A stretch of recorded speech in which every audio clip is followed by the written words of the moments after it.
ایک شمون نام کے بزرگ تھے، بنی اسرائیل سے تعلق تھا،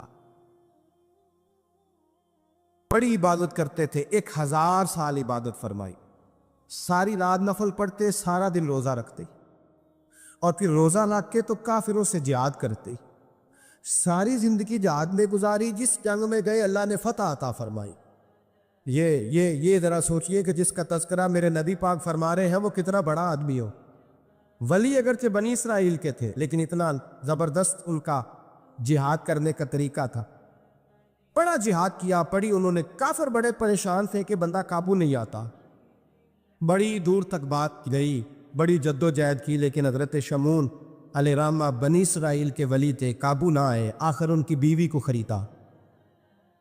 اور یہ ایک تو مثالیں امیریوں کی آ گئی ہیں، خامد بھی بکتے ہیں، یاد رکھ، بھائی بھی بکتے ہیں، اللہ ماشاءاللہ جب کوئی بکنے پہ آتا ہے تو پھر وہ اپنے معیار کو قائم نہیں رکھتا، پھر لوگ گر جاتے ہیں معیار سے۔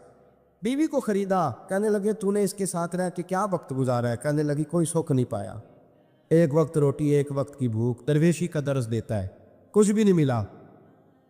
حضرت شمون علیہ الرحمہ کی بیوی جب خریدی گئی، کہنے لگے جب چونکہ یہ کم سوتے ہیں اور جتنی دیر سوتے ہیں گہری نیند سوتے ہیں، جب گہری نیند سو جائے تو رسیوں کے ساتھ جکڑ دینا۔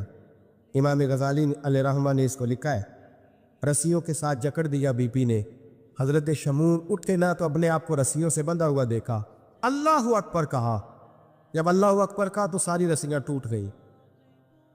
بیوی سے کہنے لگے تو نے کیوں باندھا؟ اس نے پھر دھوکہ دیا، کہنے لگی ہر جنگ میں لوگ آ کے بتاتے تھے تیرا خامن بڑا دلیر ہے، میں نے کہا میں بھی دیکھوں کتنا دلیر ہے، سارے آئے، ایک نیا رنگ، ایک نیا روح، ایک نیا طریقہ، تو میں نے تو آزمایا ہے، اور یہ تو چھوٹی چھوٹی رسیاں تھیں۔ آپ فرمانے لگے چلو ٹھیک ہے، اگر تو نے آزمایا ہے تو پھر دیکھ بھی لیا ہے۔ کچھ دنوں کے بعد اس نے زنجیروں سے باندھ دیا، لوہے کی زنجیروں سے، اٹھے تو بندھا ہوا پایا، اللہ اکبر کا تو زنجیریں بھی ٹوٹ گئی۔ فرمانے لگے یہ تو نے کیا کیا؟ کہنے لگی دیکھنا چاہتی تھی، کچی رسیاں تو توڑ لیتے ہو، زنجیریں بھی ٹوٹتی ہیں کہ نہیں؟ ہاں بھائی ٹھیک آ کے لوگ بتاتے ہیں تو واقعی دلیر ہے، ہر جنگ میں کامیاب ہوتا ہے۔ اب قریب بیٹھنے لگی، کھانا اپنے ہاتھوں سے کھلانے لگی، فریب کرنے لگی، دھوکہ دینے لگی، کہنے لگی بتاؤ تو صحیح طاقت کا راز کیا ہے؟ مومن نرم دل ہوتا ہے، ایک دفعہ کوئی مسکرا کے پاس آتا ہے تو سمجھتا ہے کہ شاید یہ میرا خیر خواہ ہے، اس لیے مومن دھوکے کھاتے ہیں، دھوکے دیتے نہیں۔ جب اس نے محبت کے لب و لہجے میں بات کی تو جناب شمون کہنے لگے اور تو میں کسی چیز سے قابو نہیں آ سکتا، بال ان کے لمبے لمبے تھے، بیٹھتے تھے تو نیچے بال آتے تھے، ہماری شریعت میں جائز نہیں، نبی پاک صلی اللہ علیہ وسلم نے زلف کانوں تک کی اجازت دی ہے، کندھوں تک کی اجازت ہے، کندھوں سے نیچے بال آئے تو حرام لکھا ہے اعلیٰ حضرت، کندھوں سے نیچے جائز نہیں، ان کے بال بڑے لمبے تھے، بیٹھتے تھے تو نیچے دب جاتے تھے۔ حضرت شمون کہنے لگے مجھے دنیا کی تو کوئی طاقت نہیں باندھ سکتی، ہاں میرے بالوں سے مجھے باندھ دیا جائے تو پھر نہیں میں اٹھ سکتا۔ بس اس کے ہاتھ بات آ گئی، اس نے کھانا بھی کھلایا، اس نے بستر بھی بچھا کے دیا، پیر بھی دبائے، جب سو گئے تو اس نے ان کے بالوں سے انہیں باندھ دیا، اور کافروں کو جا کے بتایا کہ آج نہیں کھل سکے گا۔ جب اٹھے تو بندھا ہوا دیکھا، بیوی کی طرف دیکھا، اب تجھے خیال نہیں آیا کھول دے؟ کہنے لگی ساری زندگی غربت دی تو نے، یہ دیکھ مجھے ہیرے ملے ہیں، کنگن ملے، یہ دیکھ میرے کانوں میں ہیرا، سونا، چاندی، ہر چیز، چل جا، تیرا کیا کرنا ہے؟ ساری رات عبادتیں، سارا دن تو ذکر فکر اور جہاد میں گزار دیتا، دھوکہ دیا۔ ان کافروں نے آ کے ستون کے ساتھ چارپائی اٹھائی اور ستون کے ساتھ کھڑی کی، پھر رسیوں اور زنجیروں سے باندھا، اللہ کے ولی کا سب سے پہلے ناک کاٹا، پھر تلوار کے ساتھ کان کاٹے، پھر آنکھیں نکالی۔ جب زبان کاٹنے لگے تو انہوں نے اللہ کو آواز دی، کہا میرے مولا میں کوئی لاوارث ہوں کہ کوئی مجھے دھوکہ دے اور اس انداز میں قتل کر جائے؟ مولا میں دھوکے کھاتا رہا، میں کوئی لاوارث تو نہیں؟ جب یہ دعا فرمائی تو پھر بجلی چمکی، پھر اللہ کا قہر برسا۔ امام غزالی فرماتے ہیں وہ کافر جو آئے تھے وہ جلے، اس طرح جلے کہ ان کی ہوا بھی اڑ گئی۔ اب کو بی بی دوڑی آئی اور پیروں میں بیٹھی، کہنے لگی بخش دو۔ آپ فرمانے لگے ساری زندگی میں تیرے دھوکے کھاتا رہا، اب اللہ کی لاٹھی چلنے لگی ہے، اس کی آواز نہیں ہوتی، اب تو خدا کے حوالے ہے،